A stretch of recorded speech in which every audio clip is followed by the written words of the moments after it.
এবার কিন্তু আমি যেটা নিব আমাকে ওটাই দেওয়া লাগবে অবশ্যই। আমি কিন্তু এর আগে হচ্ছে যে এই বাদামের হচ্ছে যে মাথা নিয়ে আমি তেজ মারা খাচ্ছি, আমি আর ওটার মধ্যে নাই।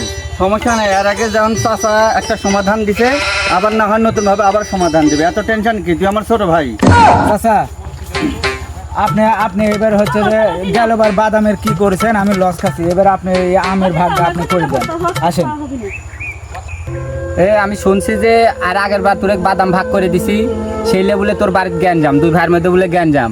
তে এবারও যেহেতু এই গাছে ভাগ করে দেওয়া লাগবে, আমি তোরে কেটে দুইটা ভাগ করে দিই, তোরা দুই ভাই তোরা দুই ভাইয়ের মতো চাইলে যার যেটা পছন্দ নিয়ে লে।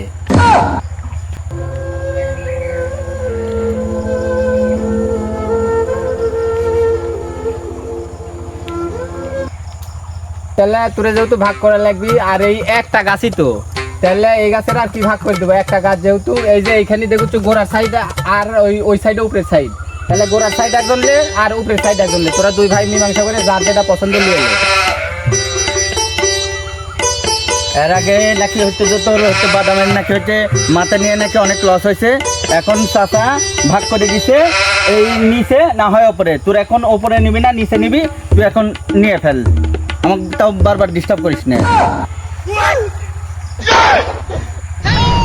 বাদামের হচ্ছে জমির ভাগ করে দিছে মাথার গোড়া, মাথা নিয়ে তো সেই আমি তেজ মারা খাচ্ছি, এই আম গাছের মাথা নিয়ে আমি আবার তেজ মারা খাবো? কোনো দিনও না। চালাক মানুষ চালাক মানুষের মতো কাজ করতে। আমি গোড়াই নিব। বাপ রে চালাক রে। আচ্ছা ঠিক আছে ছোট ভাই, তুই গোড়াইলে।